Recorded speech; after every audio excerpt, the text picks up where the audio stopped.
first of all, thank you very much for joining us today. Delighted. So, what's new? Well, not much.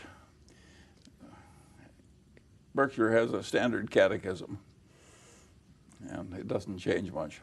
All right, well, that's good news. Kind of like when you said your flight was uneventful. We like to hear news like that. Yes. What's different in the last couple of months is that Warren has come out with his news about the prostate cancer. What was your reaction when he told you? Well, I regard it as a total non-event. I would bet a lot of money that I have more than he does. I don't even allow him to check for it. Why? I think it's likely to cause him to do a dumb thing. So when my doctor puts down PSA test, I just cross it out. One thing that it has brought to the attention, though, is the succession plans. How do you feel about the succession plans that Berkshire has already laid out? Well, I've never been more comfortable about succession or duration of culture than I am right now. Our new investment people show enormous promise. And Todd and Ted? yes, and it was good that we were provoked into doing that by Lou's retirement. And no, I have enormous confidence in the continuation of the culture. You are 88 years old now, and you've been watching a lot of things that have taken place. I think our viewers can learn a lot from your perspective as an investor. You're one of the greatest investors of all time.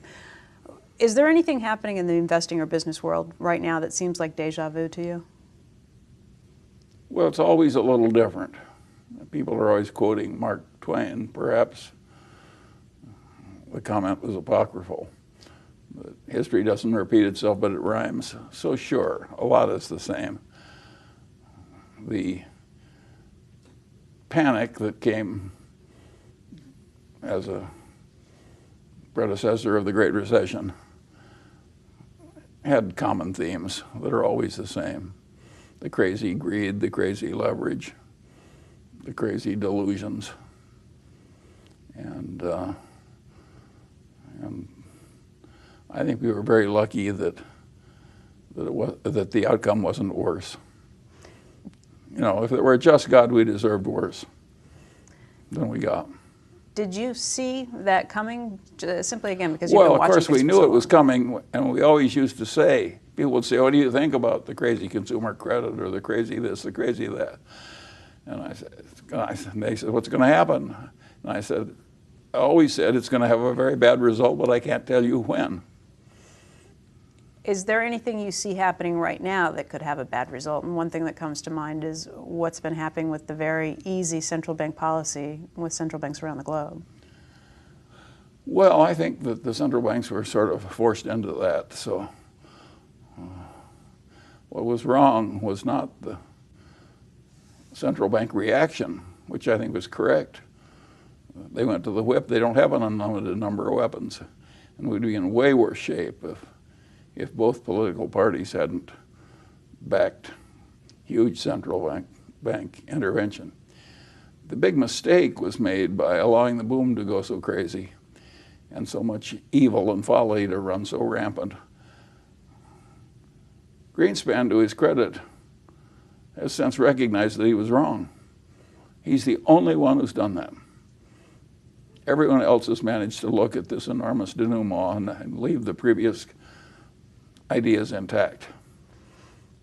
When you look That's a common human way of handling things. No matter how bad the evidence, you just keep your previous conclusions.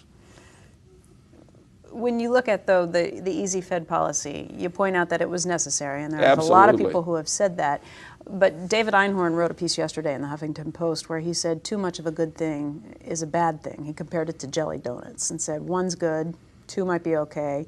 By the time you get to 6 or a dozen, things get a lot more complicated. And I'm wondering, are we at that point with the easy policy? Well, I don't think he's saying it quite right. It's roughly right, but not quite right. What happens is that an economy with a certain amount of basic virtue, like a bunch of Germans or Japanese or something, can resort to a lot of extreme Keynesian intervention and help things. But if your whole cultural system disintegrates, say the way it did in Greece, where everybody wants an easy living with no work and a lot of make-believe and fraud and what have you, then the Keynesian stuff won't work. Keynesian stuff, so what happens is that all this intervention works best if you have a lot of basic merit, basic credit in the bank, so to speak, which you've earned by deserving it. And of course, we've used up some of our store of basic credit. That's what's happened. So where does that leave us? So we're more dangerous than we used to be. Is there a way to measure, if we're on a scale of 1 to 10 and 10 is a real tipping point, where are we along that scale? Well, that's a very intelligent question. And if the people who teach economics asked it and answered it more often, we'd have a better educated citizenry. It's so hard. It doesn't fit the techniques of economics to discuss the sin ratio. They're very uncomfortable talking about sin in economics. And what does your gut tell you, though? As somebody Well, who's we been have a watching lot of this play out. sin and more than we formerly had. The reason the Keynesian stuff worked so well when we finally came to it in preparation for World War II was because we had so much virtue to draw on. Mm-hmm. So the Keynesian stuff really worked perfectly. As your virtue deteriorates, as people seek easy money from the government by using their voting privileges instead of through working, then the Keynesian stuff will work less well the next time. And next time it will work less well. That's what's happening. I take it you're not in Paul Krugman's camp, though. He thinks that all we need is that the Fed didn't do enough, that the government didn't do enough. Paul Krugman does not sufficiently understand the kind of sin that the Democrats like. You know, the crooked plaintiffs' lawyers and that stuff disintegrates the body politic and it affects how well that these economic principles that he believes in works. That said, I think Paul Krugman is one of the smartest and most articulate people we have, and he's very often right. You touched on this idea, though, of people using their voting privileges rather than working. I guess. Well, that's Greece. Everybody recognizes if you go too far along that line, you'll get a very dysfunctional civilization. Are we near a point like that in the United States? Well, we're nearer than we used to be. We still have a lot of virtue left.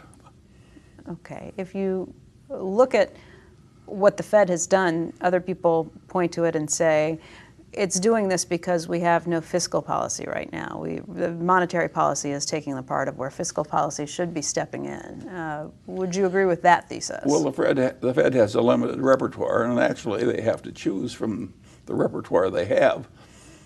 And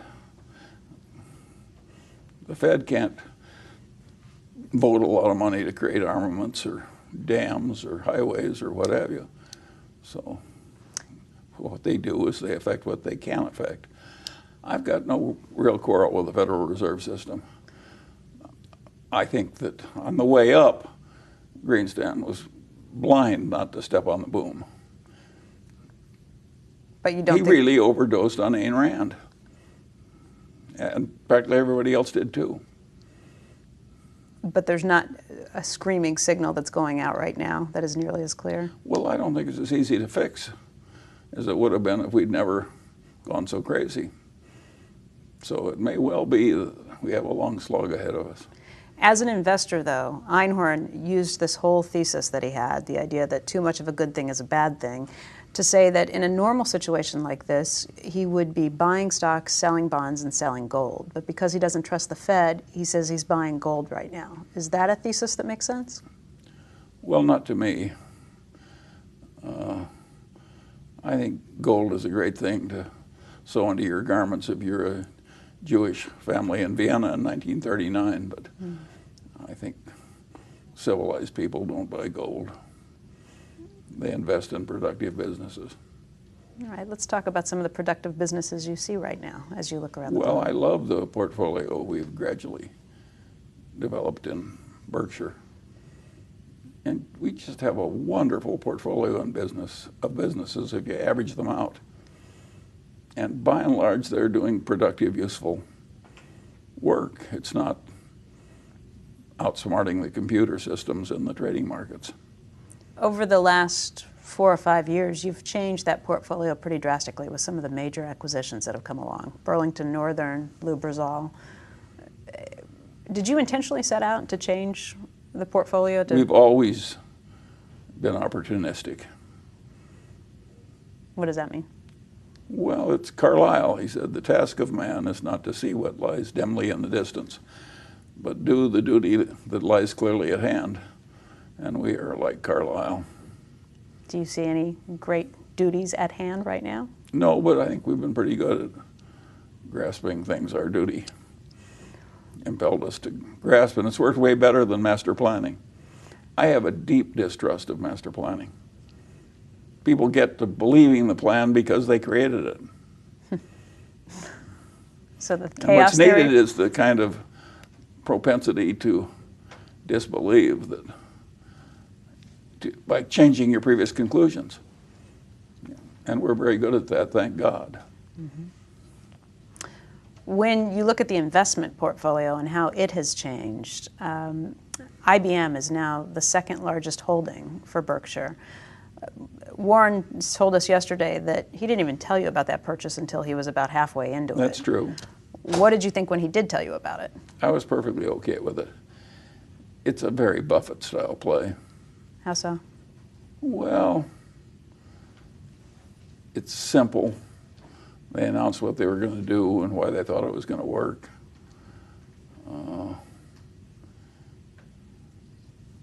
You could see how entrenched IBM was in many places, including the Burlington Railroad. I think our business experience helps our investment judgment and vice versa. And so I have no problem with that. What's happened, of course, is the investment portfolio, when we used to have these meetings decades ago, there would be more in common stock value in the portfolios of Berkshire than there was in the market capitalization of the whole country, the whole company. And that went on year after year after year. That has radically changed. Now most of the value is in controlled businesses. And the investment portfolio is something that looks more like the normal portfolio of an insurance company. Is that a good thing? Sure, sure. We always said that what we liked best was owning a wonderful business outright. And second best, we liked good ideas and securities. Mm-hmm. That has never changed. Do you tweet? No. I didn't think so. I don't use a cell phone. Okay, so tweeting would be a bit of a stretch, but... A bit of a stretch, I'll say. I did tweet that I was going to be talking to you today, though, and there were a few interesting questions that came in from people on Twitter who wanted to hear from you. One of the best ones was, what catalysts do you think will it take for CEOs to shift their focus from cost containment to growth? Well, I think everybody always wants to do growth. And it's when that avenue looks difficult that people go to the cost containment. I have a friend with a moving business, and he used to have 330 employees. Now he's got about 240. And they used to be employees with perks, and now most of them are independent contractors.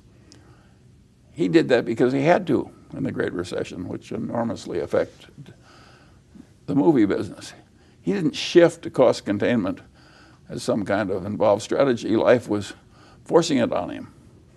And a lot of that has happened in business. But it's not because they prefer it. Everyone would prefer to build new plants based on anticipated demand and do growth. And this other stuff is stuff they do as a second choice. Berkshire has always tried to keep a culture where we act like we were having a recession when we aren't. So the cost containment is already there. We're already there. And some of our businesses are pretty good at that. Others are less good. It's interesting what you said about your friend's business. Was it in the moving business or Yes. the movie business? Okay, so he's in the moving business, and he has these 240 employees who are now contractors. Not all of them, but the great majority. And fewer of them. Will he bring them back on No. as business picks up? No, it's never going back. Why? He squeezed the cost out. That's one of the main troubles with the economy is everybody has done what my friend in the moving business has done, who can. That's perfectly logical. That's the way capitalism works. Some people say it's Washington's fault that employers aren't hiring right now. What do you make of that argument? Well, I don't think too much of it. I think you can argue that there's some duty to be a little optimistic, meaning that the successful corporation to some extent should be a shock absorber in the civilization and take a little pain before it translates it into the workers' paychecks. Mm-hmm. And I think most businesses do operate that way. They do act as a shock absorber. But they also have to change their cost structure to adapt to the competitive reality. And people had no alternative. It's just amazing what happened in American manufacturing. I have a brother-in-law who made draftsman stools for years in a little factory right here in Omaha. And when the Chinese got good at making draftsman stools, it was impossible for that business to continue. I don't think that was evil or anything else. I think that kind of creative destruction happens in capitalism with free trade. And it's very painful for the people that get hit by it. But it's painful for Kodak when the technology changes. And I don't think you should look for a villain. What happened to Kodak is just a natural outcome of competitive capitalism. It's awful for Rochester and it's awful for a lot of people, but it's probably good for the greater system of the world. It's tough for the shareholders who were in Eastman Kodak too. Horrible. How do you look out there? By the way, I don't think there's too much excuse for that. Why is that? I don't think General Motors should have wiped out its shareholders. That was a huge failure of management. You stop to think about it. Berkshire is a collection of failed businesses that are gone. And here it is, this wonderful, thriving place. As our businesses failed, our shareholders' interests did not fail. We adapted. You mean just Berkshire itself? We wrung money out of the failing businesses and bought other businesses, and General Motors utterly flunked that test. They destroyed their shareholders. Should the company still exist? Was the government right to bail them out? That's a hard question. Why? Because of the contagion? I don't have a strong feeling either way on that one. Do you have a strong? I'm glad I don't have to make those kinds of decisions. Do you have a strong feeling when it comes down to the presidential election? Warren has been very outspoken about his support of President Obama. Where do you see this election heading? Well, of course, I'm in the other party, but there's plenty to regret in the Republican Party. But there's plenty to regret in the Democratic Party. I am not enthusiastic about our politics now, where the nutcases in each party have come to power and hate each other. And I remember a more bipartisan world with affection. What do you think about Mitt Romney? Well, I think he's by far the best of the Republican nominees. So did Warren. Mm-hmm. I think, considering how poisonous the political atmosphere in the country is, it's amazing that we have two people as outstanding as those we have. I think that people will live to have two candidates out there and just hate having to make the choice. I think there's a lot of merit in both these people. Do you think the business world, the investing world, changes based on who wins that election of the two? Well, of course, everybody likes to think that there's a holy war that matters terribly. I don't think it matters that much. Why not? Well, I think it's the nature of democratic capitalism to have a social safety net. And it doesn't go away when the Republicans get in office, and the Democrats aren't allowed to go as crazy as they would like to when they get in office. And so the system has worked at least moderately well in preventing really extreme bad governmental conduct. We do have some pretty huge issues facing us, not to mention the deficit itself. And We always do. You know, think if we had the Cold War with all those intercontinental missiles aimed at one another, and there's always some big problem that we're coping with. And so I just think that comes with a human condition. what do you think about the stock market overall? The Dow just hitting 4-year highs this week. Well, of course, averaged out, we're pretty agnostic about the market at Berkshire. We try and swim better than the tide and take the vicissitudes of the tide as they come. And but I do not think that the civilization is going totally to hell or anything like that. Retail investors have not come back into the market in great form since the 2008 downturn. They haven't been back as quickly as institutional investors and hardcore traders. Do you think that they are Well, doing the whole themselves... market is more institutional than it used to be. But are So, of retail course, investors doing themselves a disservice by not being involved? Well, I think the ordinary investor who actively is trading with the help of the ordinary stockbroker is going to get a result which is way worse than the market provides. You mean just indexes, investing Yeah, I in just index think the funds? people who listen to CNN and want to be do-it-yourself investors, averaged out, they're going to be losers. So what should they do? Just follow the indexes? Well, if you don't know very much, you should buy an index. And knowing enough to make alternative conduct safe is something that's always going to be a minority sport. What about the idea of staying out of stocks and looking for alternative investments because they got burned by the market overall? Well, that's a natural thing to do. But what we've always tried to do is to be just the opposite. In other words, when everybody is totally discouraged and think the world is going to hell, that's when we like to be buying. Does this still look like one of those opportunities, a buying opportunity? Well, it doesn't look as much so as it did at the bottom tick. Right. But do you get nervous with the Dow at a 4-year high? I'm not nervous about the basic portfolio of Berkshire as part of our insurance operation. Mm-hmm. And I really like the portfolio of our controlled businesses. That has enormously improved. Mm-hmm.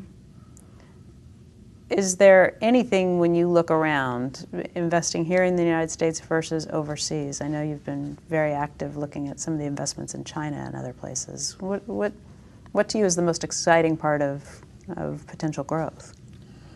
Well, of course, China has grown at a rate that for a country that big is unprecedented in the previous history of the world. So that's a huge development, and it's enormously important to the world. When that many people start getting ahead year after year at that kind of a percentage rate, it affects the whole world, and it's a huge development. I think we have no sensible alternative except to be very friendly with China, and I think they have no sensible alternative except to be very friendly with us. We have people who come on our air, Jim Chanos and others, who worry about the slowdown in China and who say that it can't, obviously it can't continue at the same pace, but if it's a harsh anything that's landing. extreme as that will eventually stop. China will not grow at real terms at 10% per annum for another 40 years or something. But they would own the world. Can they ease into this landing, though, I guess is the question. Well, nobody knows that for sure, do they? No, what do you think, though? I would bet that with fluctuations, China continues to do very well with its policies. Is there... I would argue that in some important respects, they've been smarter than we have. Which respects? Their set of policies created by, a nominally communist government have actually been very intelligent in driving the welfare of their people ahead at a rapid rate. It's a huge achievement what they've done. There have been a lot of murmurs about the next step, since the party is changing hands later this year? You're going to see new leadership that comes in, continuing that openness. And I guess you think that's the right way to go too? Well, I don't have any better skill at predicting the future governance of China than other people, and I'm not sure even in China they know any better than we do. But I would say, considering where they started, in a communist bureaucracy with widespread starvation, and without any big wars or anything, to have transformed a nation that big by a combination of population control and bringing in free market business principles, it's one of the most remarkable human achievements in the history of the world. And I can't help admiring some of the people who caused it. And when I meet these modern communist leaders, they look like so many admirals of the Navy. They don't look like crazy ideologues of the past. So what's going on is very peculiar, but they have some of the merit of Singapore in modern China. They copied it on purpose. And I regard what happened in Singapore as the best example of successful governance in the history of the world. To take a handful of people in a malarial swamp and turn them into a meritocratic civilization that works as well as Singapore does is a huge stunt. And I think China, to some extent, has copied Singapore. And that, I think they deserve some admiration. When you look at this weekend, what's your favorite part of the Berkshire annual meeting? Well, the entire weekend. I like practically everything about it. I like coming back to the city where I was raised. I like going by the high school where I went for 4 years. I like seeing the friends of my youth who are still alive, which is a diminishing group, rapidly diminishing group. I like all the Berkshire people. I like the people at headquarters. I like the culture. I love the controlling executives at the subsidiaries. So, and I like the shareholders. And I like the whole culture of having this celebratory festival with a deep intellectual content. These people would not come to the shareholder meeting in this quantity merely because they made a lot of money or because Berkshire has made a lot of money or that they have a good time shopping. All those things help, but to some extent you're talking about a cultural phenomenon and a wisdom-seeking phenomenon. And why wouldn't I like that? Can't think of a single reason. No, and who else is doing it? Can't think of another place. Yeah, well, I mean, who else? When they ask Warren how he wants to be remembered, he wants to be remembered as a teacher. Well, who in the hell is saying that from the top of a company, from a record like Warren's? Why wouldn't I like being associated with that ethos? How do you want to be remembered? Well, I have a little different twist. I have less ambition than Warren at being a great teacher. I am trying to emulate my great-grandfather. When he died, they said about him, nobody envied the success so fairly won and wisely used. It's a simple philosophy. But wouldn't Wall Street have worked better if more people had tried to imitate my great-grandfather Ingham? By the way, I've lost touch with all the Inghams. Here I've had this enormous influence from long dead people, and I don't know any of the current Inghams. They're my second and third cousins. What do you think about the state of Wall Street right now? Well, I think it's better, but I would say the majority of what was wrong has not been fixed. We had Michael Lewis on the show this week, and he said that the Volcker rule is not enough. It needs to have way more teeth. There need to be even stricter things, and that sounds a lot like what you've said in the past. I totally agree with Michael Lewis on that. If I were making the rule, I would make Michael Lewis look like a piker. I thought you might say something like that. Yeah.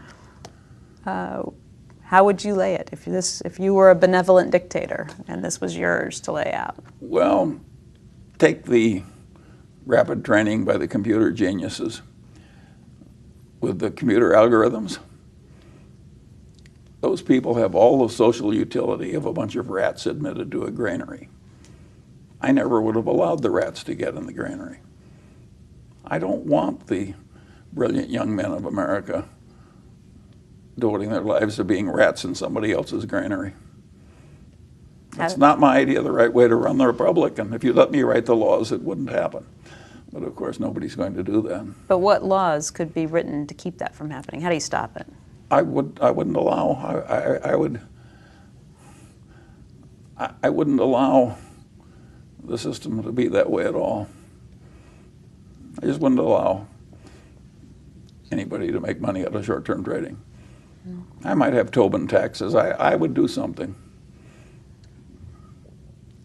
I think if we change the incentives, a lot of this regrettable behavior would go away. What kind of incentives? Clawbacks? Well, take Tobin taxes. Okay. I've always felt it did more harm than good to have this enormous liquidity in stock markets and other security markets, because it makes those markets a perfect casino for gamblers. And if you had the right tax incentives, the gamblers couldn't win on the short-term trading. I don't think we need all this liquidity with all this gambling frenzy.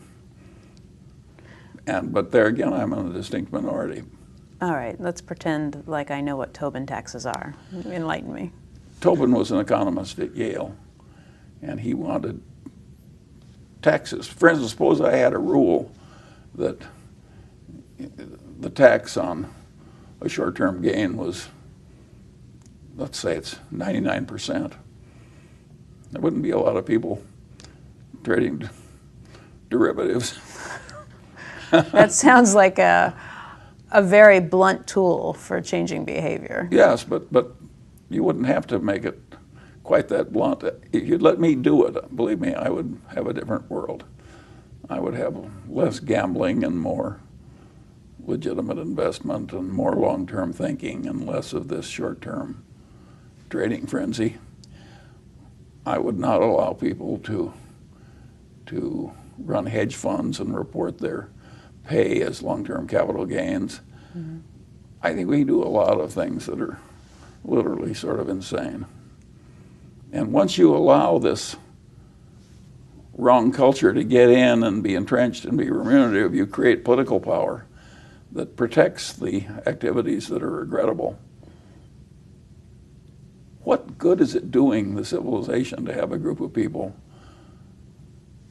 clipping money through computer algorithms that work a lot like legalized front running of orders? What good is that doing anybody? Except the people making the money.